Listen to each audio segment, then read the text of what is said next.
For nearly 200 years, one color meant Britain. Not a flag, not a crest, but a shade of cloth. Scarlet. When the redcoats came over a hill, empires trembled, colonies fell, and men who had never seen a European soldier understood in a single glance that the most powerful army on earth had arrived. The red coat was the uniform of the men who beat Napoleon at Waterloo, who marched across 3 continents, who painted a quarter of the globe in imperial pink on the schoolroom maps. And then, in the space of a single lifetime, that same red coat became a death sentence. Not because Britain lost its nerve, not because the empire shrank, but because a soldier on a dusty frontier in what is now Pakistan looked at his men, looked at the ground, and decided they should disappear into it. The story of how the red coat died is the story of a single color that almost no one in London wanted, that generals resisted for decades, and that we now take so completely for granted that most people have never once stopped to ask where it came from. The color is khaki, and its name comes from a Persian word that means one thing: dust. This is how a word for dirt killed the proudest uniform in military history and went on to clothe nearly every army that has marched since. Stay with me, because the reason the change took so long is stranger than the change itself, and it involves a rifle, a chemist in a small English mill town, and a French politician who would rather see his soldiers die than surrender a pair of red trousers. To understand where khaki came from, you have to go to the edge of the British Empire in the 1840s, to a stretch of rock and dust called the Northwest Frontier. This was the borderland between British India and Afghanistan, a country of bare hills, hard light, and men who had been fighting invaders since the days of Alexander. In December of 1846, a young lieutenant named Harry Burnett Lumsden was given a task that suited the place. He was to raise a new kind of regiment, the Corps of Guides, drawn from the tribes of the frontier itself. These were scouts and skirmishers, men expected to move fast, watch the passes, and fight in country where a formation of parade ground infantry would simply be picked off one by one. Lumsden looked at the traditional uniform of the British soldier, the heavy red wool coat, and he understood immediately that it was worse than useless here. In that landscape, a red coat was a target you could see from a mile away, shimmering against pale rock like a drop of blood on a bedsheet. So Lumsden did something that would have horrified the tailors of London. He dressed his men in loose, light cotton, and he had the cloth dyed the color of the ground they walked on. The dye, according to the accounts that survive, was river mud. Local people already had a word for that color, that dusty, drab earthen brown. They called it khaki. His second in command, William Hodson, put the purpose in a single sentence. He wanted to make the guides, in his words, invisible in a land of dust. That was the whole idea. Not fashion, not comfort, though the cotton was cooler. The point was to vanish, and it worked so well that within a few years, the guides had a reputation on the frontier out of all proportion to their numbers. But here is the strange part, the thing that makes this a story and not just a footnote. Lumsden had solved the problem in 1846. He had proof in the field that a soldier the enemy cannot see is a soldier who lives longer, and yet the British Army as a whole would fight on in scarlet for another 40 years. 4 decades. Why? Why would the most professional military machine of the 19th century watch a better idea work and then refuse again and again to adopt it? To answer that, we have to understand exactly what the red coat meant, because the red coat was never really about the battlefield at all. The British soldier had worn red since the days of Oliver Cromwell and the New Model Army in the 1640s, and over 2 centuries that color had become something close to sacred. There is an old story that red was chosen to hide blood stains, so that a wounded man would not frighten his comrades. It is a good story, and it is almost certainly a myth. The truth is far more ordinary and far more revealing. Red was chosen partly because madder, the root of a plant that had been cultivated for dye since the ancient world, produced a reliable red that was relatively cheap and widely available compared to the brilliant scarlet reserved for wealthier troops and officers. Dressing an entire army was a question of cost as much as glory, and the color of a nation's soldiers often came down to what dye its economy could supply in bulk. This is a thread that runs quietly through the whole history of military uniform, that the color of an army is often decided less by the general on the field than by the merchant who can supply the cloth. Red was chosen, in part, because it was affordable, and partly because it was bright, uniform, and unmistakable. On a battlefield thick with black powder smoke, where a soldier could barely see 50 yards through the fog of his own muskets, that blazing scarlet was how you told friend from foe. A solid red line meant order. It meant discipline. It meant that hundreds of men were standing shoulder to shoulder, loading and firing on command, holding their ground while the world exploded around them. That was the logic of 18th century war, and within that logic, the red coat made perfect sense. Battles were fought at short range by dense blocks of men who fired volleys into each other until one side broke. Concealment was pointless when everyone was wrapped in smoke anyway, and being seen was actually the point. The red line was a psychological weapon. It told the enemy that here was a force that would not scatter, would not run, would stand and trade fire until the matter was settled. The redcoats at Waterloo did exactly that, standing in squares as French cavalry crashed against them like surf against rock. The color had earned its glory honestly. So by the middle of the 19th century, red was not just a uniform, it was national identity woven into cloth. It was the color of empire, of tradition, of every victory the British Army had ever won. Officers had grown up in it. Regiments carried centuries of history in their scarlet. To ask a British general to give it up was to ask him to admit that the whole proud edifice was now a liability. And no one likes to hear that the thing that made them great has become the thing that will get them killed. That resistance, that deep emotional attachment to a color, is the reason khaki had to fight its way into acceptance one bloody campaign at a time. And the first campaign that forced the issue was not a foreign war at all. It was a catastrophe inside British India itself. In the summer of 1857, British India erupted. The event has many names. The Indian Mutiny, the Great Rebellion, the First War of Independence, depending on who is telling it, but the facts on the ground were the same. Sepoy regiments turned on their officers, cities fell, and British forces found themselves fighting a desperate war across the plains of northern India in the murderous heat of an Indian summer. And in that furnace, the red wool coat was not just conspicuous, it was cooking men alive. British soldiers began to improvise. Faced with a long, brutal campaign around Delhi and beyond, regiments took their white summer drill uniforms, or whatever cloth they could find, and they dyed it drab with whatever came to hand.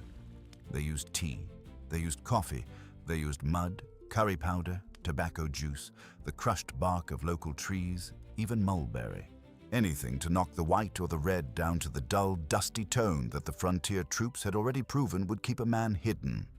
The results were uneven, patchy, and constantly fading, but they were alive. In the field, out of sheer necessity, khaki spread through the British forces in India faster than any order from London could have carried it. What was happening here was a lesson being learned the hard way by the men who paid the price for the old way. The soldiers doing the dying were not fashion reformers. They were survivors. They had watched what happened to a man in red who stood up in the wrong place, and they had drawn the obvious conclusion. Yet even after the rebellion was crushed and order restored, the British Army did not simply switch. Khaki was tolerated as a rough field expedient for hot climates, a practical concession for India and the frontier, but back home in Britain, the scarlet coat reigned as gloriously as ever.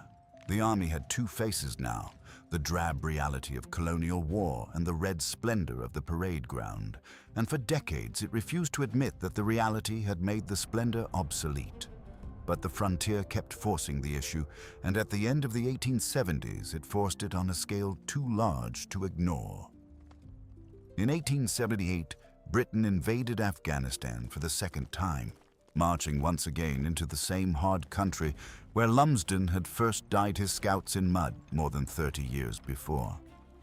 The Second Afghan War was fought across mountain passes and stony valleys against tribesmen who knew every rock and who were, by now, often armed with rifles of their own.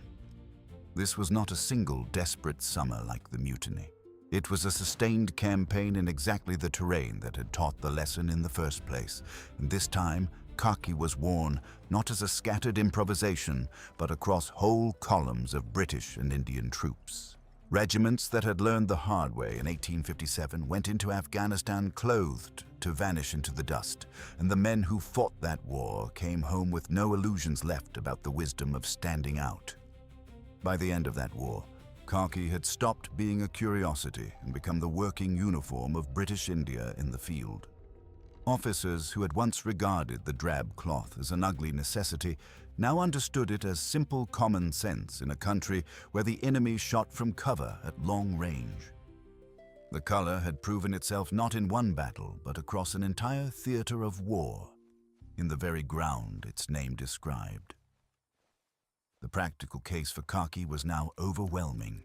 The lessons had been paid for in blood across 4 decades, from the frontier to Delhi to the passes above Kabul. And yet even now, with Khaki proven across a full-scale war, the British Army still could not commit to it fully. And this time, the obstacle had nothing to do with tradition or pride. It was chemistry. The improvised khaki of the Mutiny and the Afghan campaigns had a fatal flaw, and until someone solved it, no army could ever adopt the color for good. The problem was that dust-colored dyes simply would not stay put. Here was the trouble. The early khaki dyes, the tea and the mud and the plant extracts, were fugitive. That is the dyer's word for a color that runs, fades, and dies. A uniform that started out a respectable earthen brown would wash out to a sickly gray after a few soakings, or turn a strange pinkish tan, or come out of the river in blotches, one man's coat drifting toward yellow, while the next man's went nearly white. An army cannot function like that. The entire point of a uniform is that it is uniform, that 1,000 men look like one force and not like a mob wearing whatever the last rainstorm left them. Worse, faded khaki could betray the very concealment it was supposed to provide, a patchwork of mismatched drabs standing out almost as badly as red. Until khaki could be made permanent, color-fast, and consistent from one bolt of cloth to the next, it could never be more than a field improvisation. The man who cracked it worked not on a frontier or a battlefield, but in a mill town in Lancashire, in the north of England. His name was Frederick Albert Gatty, a dyer who had come originally from Alsace and settled in Accrington, a place already famous for its textile chemistry. Gatty was an expert in fixing color permanently into cotton, and in 1884 he took out a patent for a khaki dye that changed everything. His method was not vegetable, but mineral. Instead of tea and bark, he used salts of chromium and iron, chemically bonded into the fabric so that the color became part of the cloth itself rather than a stain sitting on the surface. This khaki did not wash out. It did not fade to pink or gray. It held, through rain and sweat and hard soldiering, in a steady, reliable, dust-colored brown. Gatty did not do it entirely alone. In the same corner of Lancashire, a manufacturer named William Blythe worked out how to improve the process further, adding treated castor oil to the dye to produce what the trade came to call fast khaki, a color even more reliably locked into the cloth. This was industrial chemistry in the service of war. The same textile country that had built its fortune on printed calico, now turning its skill to the problem of making an army invisible. The mills of northern England could now turn out color-fast khaki cloth by the mile, to a consistent standard, ready to be cut and sewn into uniforms for soldiers on every frontier of the empire. That is the quiet turning point of this entire story. Not a battle, not a general's decision, but a chemist's patent. Khaki had turned khaki from a desperate improvisation into an industrial product, something a mill could manufacture by the mile, identical from one length to the next, ready to clothe an entire army in cloth that would stay the right color for the life of the garment. The last practical excuse for the red coat had just evaporated in a dye vat in Lancashire. Now khaki could be mass-produced to a military standard. Within a little over a decade, the British Army would direct that its stations abroad be clothed in it. The infrastructure of concealment was finally in place, and yet, even now, with the dye solved and the field lessons piling up for 40 years, the British Army was about to send men into battle one more time in the old scarlet, in a decision that tells you everything about how hard a symbol is to kill. The place was the Sudan, the year 1885, and the shadow over it was the death of a national hero. General Charles Gordon had been trapped and killed at Khartoum by the forces of a Sudanese religious leader who had proclaimed himself the Mahdi, and Britain had sent an expedition up the Nile in a doomed race to save him.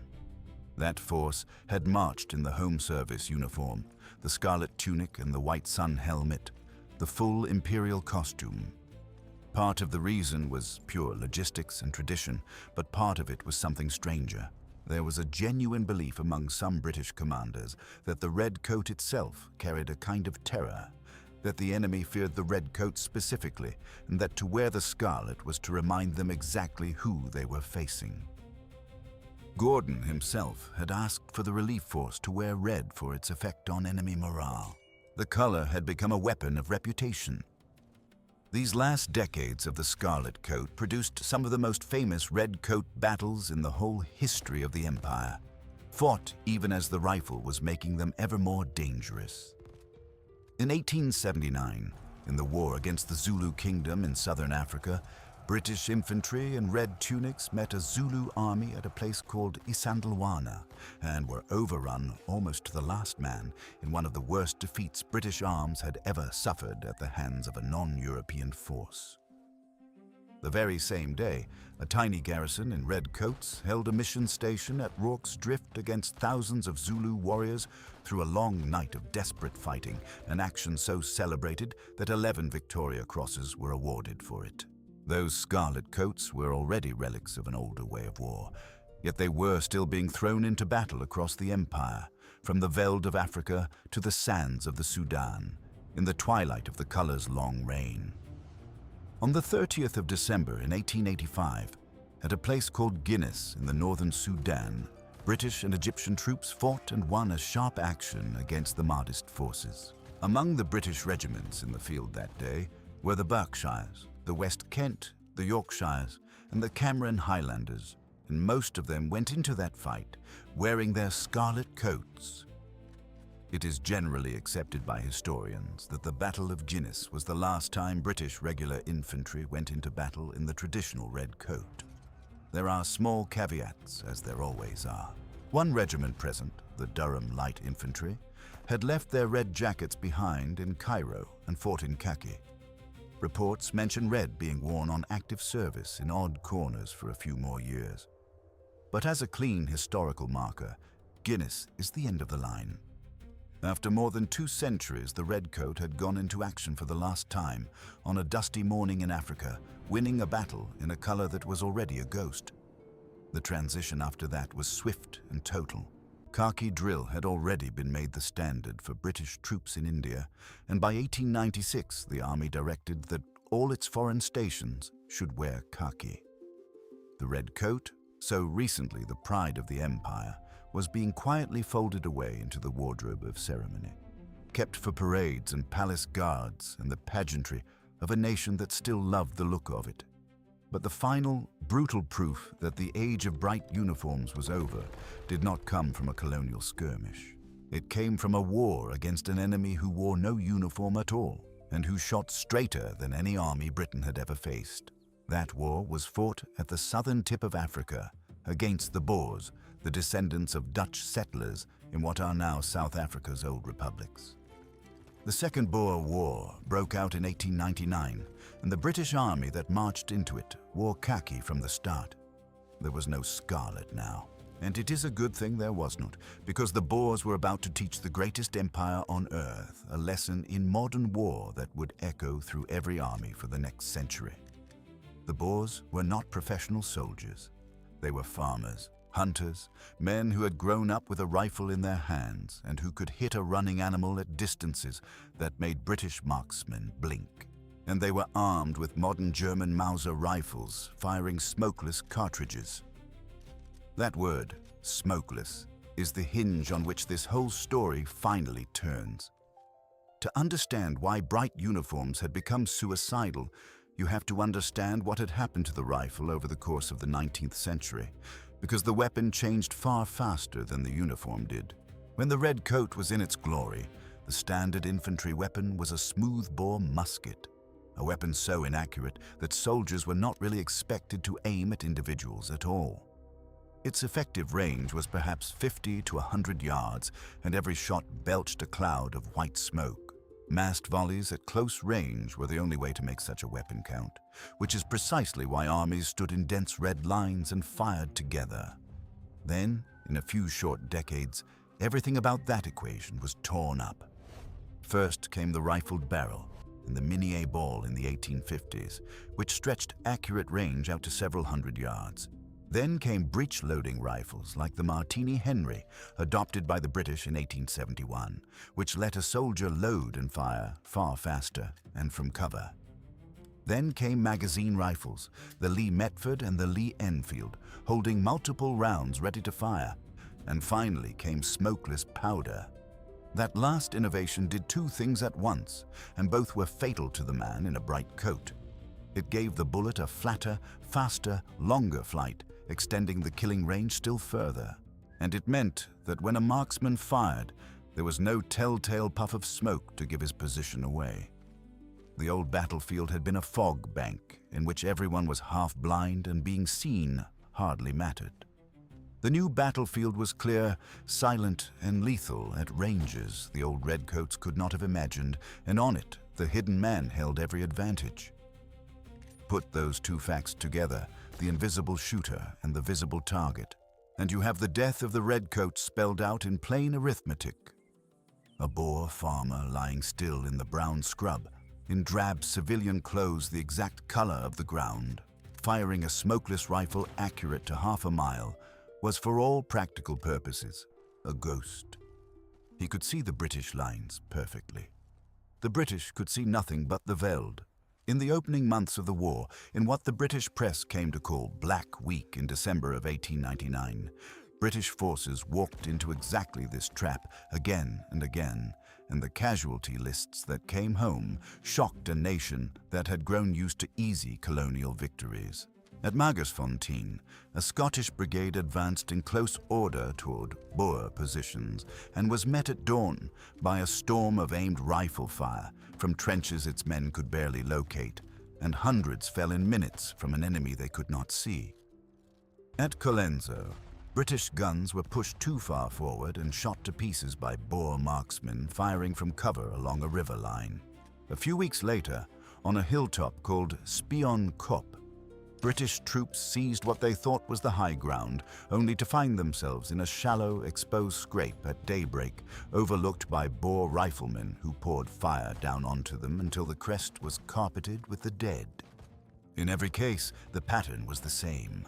The Boers, low and hidden and dressed the color of the earth, could work terrible execution on soldiers who had no target to shoot back at. Khaki was no longer a clever idea from the frontier. It was survival, the bare minimum required to fight an enemy you could not see, and even khaki was barely enough. The British had to learn a whole new way of fighting, spread out, using cover, digging in, treating the open ground as the killing zone it had become. The dense formations and the bright colors of a century of glory were finished, buried in the veld alongside the men who had trusted them. The Boer War settled the argument forever. When it ended in 1902, the British Army formally adopted khaki service dress as its standard uniform, a practical khaki serge for the field that every soldier would wear. The scarlet was retained only for full dress, for ceremony and tradition, and even that would largely be packed away for good with the coming of the Great War a dozen years later, when the scale of industrial slaughter left no room for pageantry. The transformation that Harry Lumsden had begun with a bucket of river mud on the northwest frontier in 1846 was now complete and official. In a little over half a century, the color of dust had defeated the color of empire. But Britain was not the only power learning this lesson, and while some armies learned it early and cheaply, one great nation would learn it in the most terrible way imaginable, and pay for a pair of trousers with a generation of its sons. The lesson spread across the world, though not everyone learned it at the same speed or the same price. The United States moved to drab quickly. In the Spanish-American War of 1898, American troops fighting in Cuba and the Philippines wore khaki cotton for tropical service. The famous volunteer cavalry that Theodore Roosevelt helped lead, the men the newspapers called the Rough Riders, campaigned in Cuba in that same practical brown, and the American Army soon settled on olive drab as its field color, the ancestor of the uniforms that would clothe American soldiers through 2 world wars. The lesson that had cost the British so dearly, the United States absorbed almost without argument. An army that had worn blue in its own Civil War a generation earlier now understood that the age of bright battlefield color was over, and it changed without waiting to be taught by a catastrophe of its own. There is a second, quieter legacy hidden in that American story, and it is probably hanging in your closet right now. It was in the Philippines and the Pacific Service of those years that American soldiers took up sturdy cotton-twilled trousers in that same dust brown, and when the soldiers came home, the cloth came with them. Those hard-wearing khaki trousers passed from the barracks into civilian life, first among veterans, then on college campuses, then everywhere, until khaki stopped being a military word at all and became simply a color and a kind of pants that half the working world wears. The very fabric took its common American name, chino, from the cotton twill that was sourced and traded through China for those tropical uniforms. So the next time someone mentions their khakis or their chinos as if they were the most ordinary thing on earth, remember that the name on that cloth is a Persian word for dust, carried out of a war on the far side of the world. Germany went its own way toward the same idea, adopting a muted gray-green called field gray, Feldgrau in German, in the years before 1907, and standardizing it across the army by round 1910. When the German soldiers marched to war in 1914, they marched in that dull gray-green, chosen for the single purpose of blending into shadow and smoke and broken ground.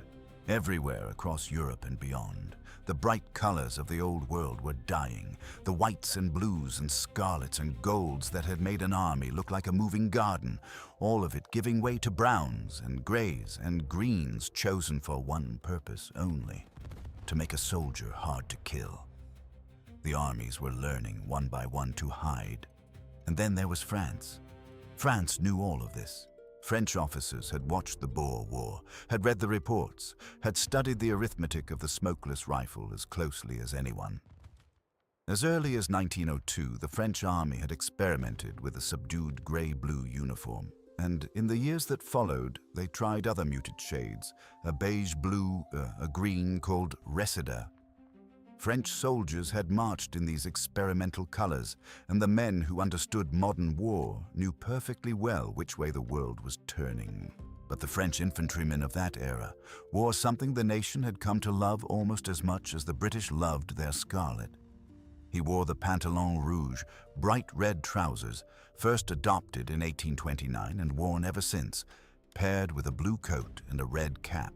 Against a green field or a brown trench, it was as visible as a warning flag. In 1911, a reforming minister of war named Adolphe Messimy tried to drag the French army into the modern age and replace those red trousers with something a soldier could survive in. He was beaten back by a wall of resistance in the press and in the parliament that insisted the change was contrary to French taste and French spirit. At a hearing on the question, a former minister of war named Eugène Etienne rose to speak for the opposition, and his words have echoed down the years as one of the most disastrous sentiments any official ever committed to the record. The red trousers, he declared, are France. Le pantalon rouge, c'est la France. To surrender the color was, in his mind, to surrender something of the nation's soul. The reform died. The red trousers stayed. 3 years later, in August of 1914, France marched to war in those red trousers and blue coats, looking very much as French infantry had looked half a century before, straight into the machine guns and magazine rifles of the German army. The result was a massacre. In the opening battles of the First World War, in the terrible summer and autumn of 1914, French infantry in their bright, visible uniforms were cut down in numbers that are still difficult to comprehend. Tens of thousands of men in single days, their red trousers are marking them out against the earth exactly as the smokeless rifle had made lethal. Messamy, back in office and watching the catastrophe unfold, wrote bitterly of that blind and imbecile attachment to the most visible of all colors and of the cruel consequences it had brought. It had taken a mountain of French dead to prove what a lieutenant on the northwest frontier had understood almost 70 years earlier. France finally surrendered the red trousers under the weight of that slaughter.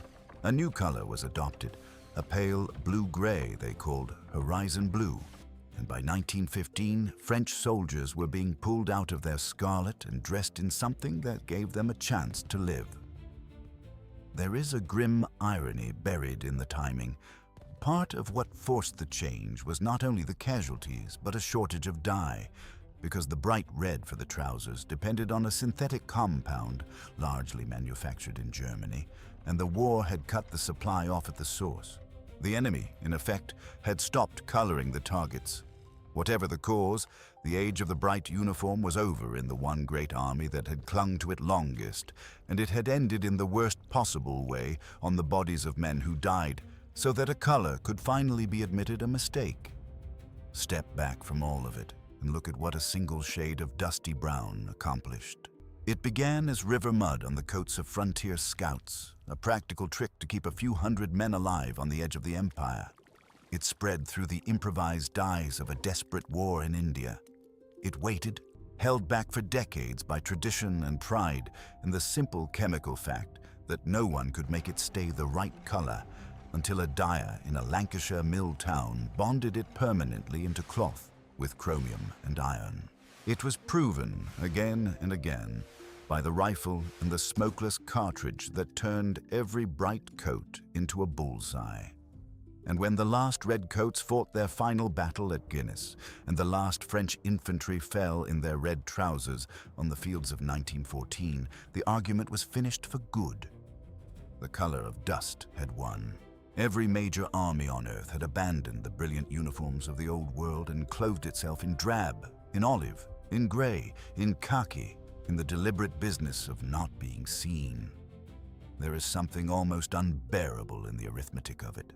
Harry Lumsden understood the answer in 1846. William Hodson wrote it down in a single clear sentence about becoming invisible in a land of dust. The soldiers of the Indian Mutiny proved it with tea and mud on their own coats. The Afghan campaigns confirmed it across a whole war. A chemist in Accrington made it permanent, and still, decade after decade, army after army sent its men into modern rifle fire wearing the brilliant colors of a vanished age, because a uniform is never only cloth. It is memory and pride, and the story a nation tells itself about who it is. It took the redcoats at Guinness, the British dead of Black Week, and above all the French soldiers cut down in their red trousers in the first weeks of the greatest war the world had yet seen, before the lesson was finally, universally learned. The price of clinging to a color was paid in men. That is the strange power hidden in this quiet color. The red coat had been about being seen, about announcing your presence and daring the enemy to face you. Khaki was about the opposite, about disappearing, about the cold new logic of a battlefield where the man who could not be seen was the man who lived. A whole philosophy of war changed inside that shift of cloth, from the glory of the visible line to the survival of the hidden soldier, and it changed the way every war has been fought since. The word itself remembers where it came from. Khaki, from the Persian for dust, for earth, for the plain ground underfoot. The proudest army in history traded the color of blood for the color of dirt because the dirt kept its soldiers alive. And in the end, that was the only argument that ever mattered. If this journey through the color that killed the red coat kept you watching to the end, do me a favor and let me know down in the comments which part stayed with you the most. Was it Lumsden dyeing his scouts in river mud? The chemist in Accrington who made the color permanent? The last redcoats at Guinness? Or the French politician who called red trousers the soul of France, right before they got a generation killed? And tell me where in the world you are watching from, because I always love to see how far these stories travel. If you enjoyed this deep dive into the history hidden in a single bolt of cloth, consider subscribing to Fabric Myths, where we trace the origins of the fabrics and colors and threads that quietly shaped empires, armies, and the way we all dress today. There is always another thread to pull, another ordinary thing with an extraordinary past, and I would love for you to be here when we pull the next one. Leave a comment telling me which fabric origin story we should chase down next, and I will see you in the following one.